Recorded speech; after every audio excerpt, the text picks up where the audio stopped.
Várias explosões abalaram a região de Kharkiv e a cidade de Bakhmut, no leste da Ucrânia, pouco depois do fim do cessar-fogo unilateral decretado pela Rússia por ocasião do Natal ortodoxo. Mesmo durante a suposta trégua, os bombardeamentos em Bakhmut e Chasiv Yar não pararam. A Rússia diz que foi obrigada a responder a ataques ucranianos. Para Zelensky, só a expulsão definitiva da Rússia serve. Só a expulsão dos ocupantes russos da terra ucraniana e a eliminação de qualquer oportunidade para a Rússia pressionar a Ucrânia e a Europa vai significar o restauro do silêncio, da segurança e da paz. É nisso que estamos a trabalhar. É para isso que serve a ajuda dos nossos parceiros e é isso que todo o mundo civilizado quer. Na linha da frente, nas trincheiras, em cidades destruídas como aqui em Chasiv Yar ou em abrigos subterrâneos, ambas as partes em conflito celebraram o Natal ortodoxo este sábado. As fronteiras entre Hong Kong e a China estão saturadas numa altura em que dezenas de milhares de pessoas viajam para se juntarem às famílias. Forte movimento também na estação de Lok Ma Chau, de Xangai, que estava encerrada há quase 3 anos, devido à rígida política de zero Covid do governo chinês. Esta afluência em massa fica a dever-se à decisão de Pequim de levantar os requisitos de quarentena para os viajantes que chegam, mesmo numa altura em que o país se depara com um aumento dos casos de Covid-19. Mais movimento também nas estradas, um acidente em Jiangxi matou pelo menos 17 pessoas.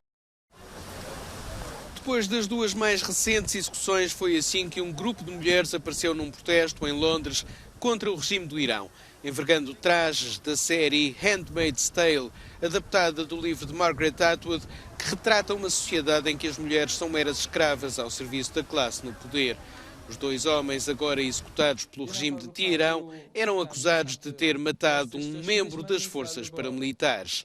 Os protestos contra o regime e pelos direitos das mulheres vão no 4º mês. Num tuit, a porta-voz da política externa e de segurança da União Europeia diz que a prática de executar manifestantes tem de acabar. Segundo os grupos de defesa dos direitos humanos, pelo menos 16 pessoas foram condenadas à morte em audiências à porta fechada e pelo menos 517 mortas pelas forças de segurança.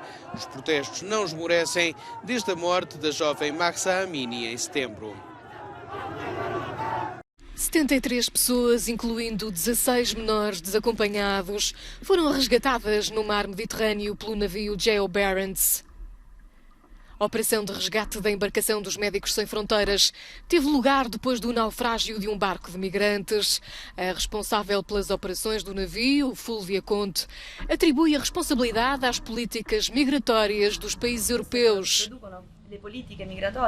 adiantando ainda que as ONGs têm de compensar de alguma forma a falta de coordenação na busca e salvamento de pessoas em perigo e a falta de percursos seguros para escapar da Líbia.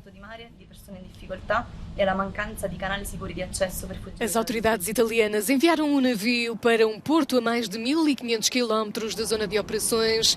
O mesmo aconteceu com a embarcação Ocean Viking. As ONGs encaram esta medida como uma tentativa do governo italiano de dificultar a assistência a pessoas em perigo no mar. Aproximadamente 300 migrantes latino-americanos tomaram conta das ruas de El Paso, no Texas, nos Estados Unidos, para protestarem contra as novas medidas relativas à imigração do presidente do país. Recentemente, Joe Biden anunciou que cidadãos vindos de Cuba, Nicarágua, Haiti e Venezuela que tentarem cruzar ilegalmente a fronteira sul com o México serão expulsos imediatamente e não poderão entrar nos Estados Unidos durante 5 anos. A mobilização teve lugar horas antes da visita de Joe Biden a El Paso. Em Manila, nas Filipinas, cerca de 80.000 pessoas juntaram-se para venerar o Nazareno Negro, uma imagem de Jesus Cristo escurecida, acredita-se que por um incêndio, levada para o país no século XVII. Muitos acreditam que a imagem tem poderes milagrosos e há até quem diga ter sido curado por ela. Este ano, a imagem original foi substituída por uma réplica para evitar uma aglomeração maior de fiéis devido à Covid-19. Em anos anteriores, a procissão chegou a juntar centenas de milhares de pessoas.